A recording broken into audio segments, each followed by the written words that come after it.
এভাবে করে আমের আচার বানালে আজীবন এর স্বাদ মুখে লেগে থাকবে। আসসালামু আলাইকুম ভিউয়ার্স। আশা করছি যে যেখান থেকে আমার ভিডিওটি দেখছেন সবাই অনেক ভালো আছেন। আজকে হাজির হয়েছি কাঁচা আমের আচারের রেসিপি নিয়ে। প্রতি বছর আমের সিজন আসলে আমি এভাবে কাঁচা আমের আচার তৈরি করে থাকি। আর এই আচারটা খিচুড়ি দিয়ে খেতে এবং আমের আচারে যে তেলটা থাকে সেই তেলটা দিয়ে মুড়ি মাখা খেতে ভীষণ সুস্বাদু। তবে চলুন ভিউয়ার্স, কথা না বাড়িয়ে পুরো রেসিপিটি দেখে নেওয়া যাক। এখানে প্রায় ১.৫ কেজির মতো কাঁচা আম নিয়েছি।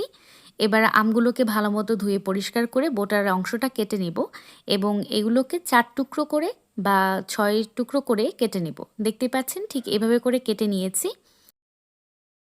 এবারে অ্যাড করছি ১ চামচ পরিমাণ লবণ, ১/২ চামচ পরিমাণ হলুদ গুঁড়ি, ১ চামচ পরিমাণ মরিচ গুঁড়ি, ১/২ চামচ পরিমাণ ধনিয়া গুঁড়ি।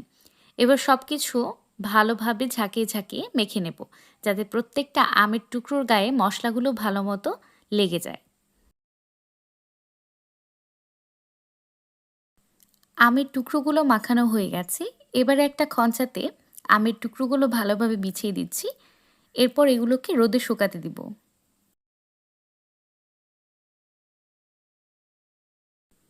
আমের টুকরোগুলো সেট করা হয়ে গেছে। এবার এগুলোকে ৩-৪ ঘন্টার জন্য রোদে রাখবো।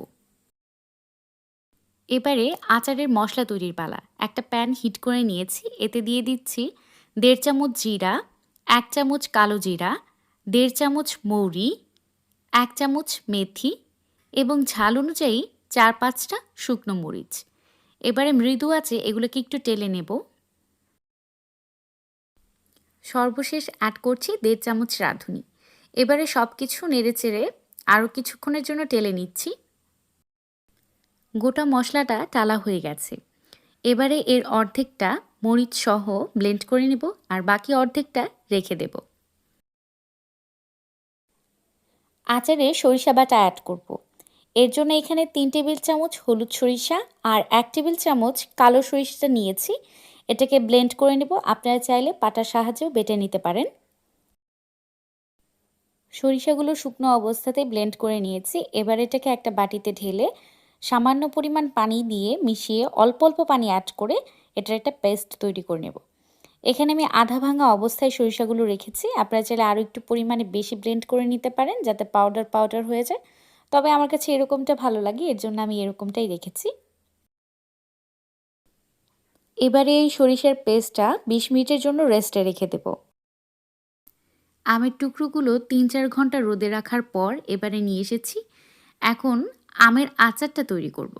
প্রথমে একটা কড়াই নিয়েছি বড় সাইজের, সেটাকে একটু ভালো মতো হিট করে নিয়েছি এবং প্রয়োজন অনুযায়ী এখানে সরিষার তেল নিয়েছি। তেলটা একটু গরম হয়ে এলেই এতে অ্যাড করছি আস্ত কোয়া রসুন। তেলে ফেনা ভাসতে থাকলে একটু করে নেড়ে দিচ্ছি। আর এরপর এখানে অ্যাড করছি আস্ত শুকনো মরিচ।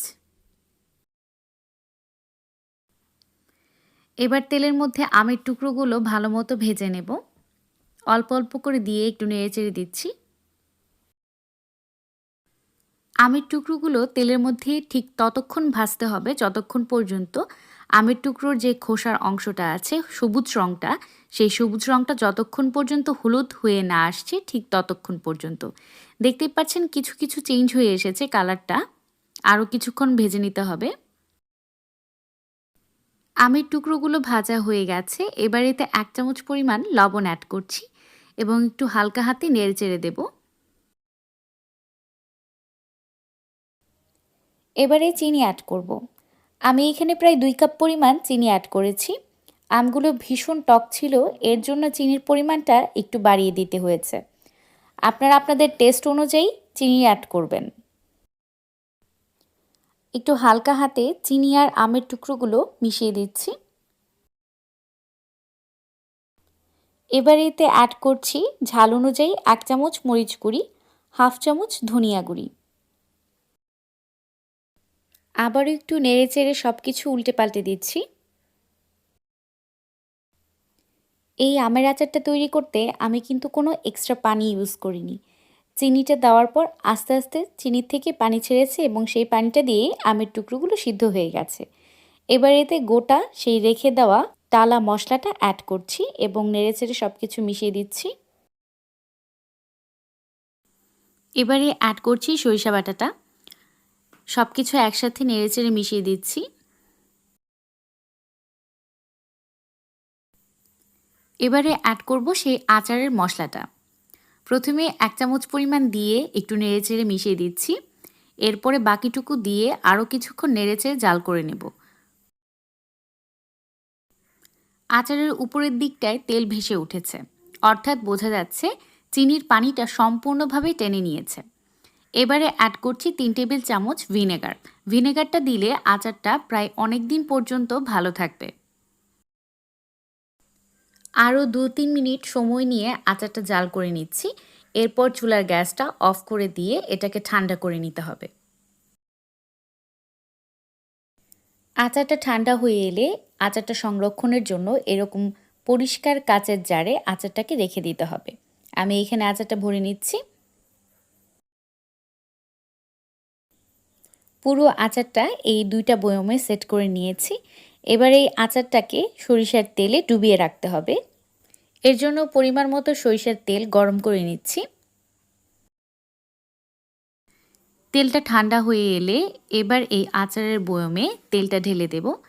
এমন অবস্থায় রাখতে হবে যেন আচারগুলো একদম তেলের নিচে ডুবে থাকে।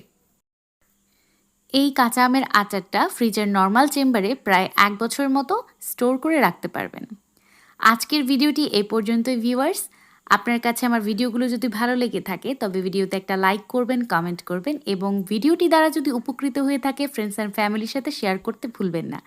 আসছি নতুন একটি ভিডিও নিয়ে, ততদিন পর্যন্ত ভালো থাকবেন। আল্লাহ হাফেজ।